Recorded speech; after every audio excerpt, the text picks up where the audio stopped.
საქართველო ორჯერ უფრო საინტერესოა საინვესტიციო კუთხით, ვიდრე თუნდაც დუბაი. ამის შესახებ დეველოპერული კომპანია მეტროპოლის გენერალური დირექტორის მოადგილე მამუკა იმედაშუა BMG-TV-ს გადაცემაში საქმიან დილაში განაცხადა. მისი თქმით, საქართველოს უძრავი ქონების ბაზარი რეგიონში ერთ-ერთი ყველაზე კონკურენტული მიმართულებაა, რასაც მაღალი საინვესტიციო ამონაგები განაპირობებს. როგორც იმედაშუა განმარტა, საქართველოში ინვესტიციის ამონაგების საშუალოდ 10%-ის ფარგლებში მერყეობს, რაც დუბაის ბაზარს მნიშვნელოვნად აღემატება. მისი შეფასებით სწორედ ეს სხვაობა ქმნის საქართველოს უპირატესობას საინვესტიციო ბაზარზე.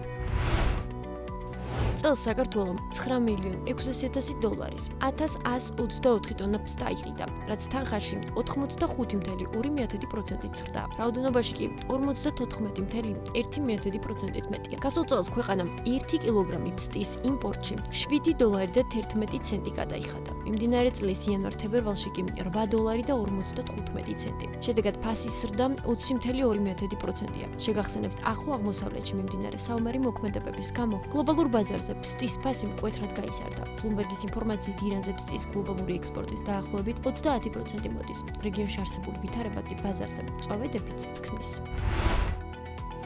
ლოჯისტიკური კომპანია INEX გრუპის საერთაშორისო და შიდა გადაზიდვების ტარიფებს ცვლის. კომპანიის განმარტებით, გადაწყვეტილება გლობალურ ბაზარზე საწვავის ფასების ზრდას და ავიაკომპანიების მიერ მომსახურების გაძვირებას უკავშირდება. ახალი ტარიფები ძალაში მიმდინარე წლის 20 აპრილიდან შევა. კომპანიის განცხადებით, ტარიფები იზრდება 3 ძირითად ქვეყანაზე, ხოლო სხვა საერთაშორისო მიმართულებებზე ფასი ამ ეტაპზე უცვლელი რჩება. INEX გრუპში აცხადებენ, რომ მაქსიმალურად ცდილობენ არსებული ფასების შენარჩუნებას, თუმცა შექმნილ ვითარება ცვლილებების განხორციელება აუცილებელი გახადა. კომპანიაში იმედოვნებენ, რომ აღნიშნული მატება დროებითია და სამმავლოდ ძველ ტარიფებზე დაბრუნება შესაძლებელი გახდება.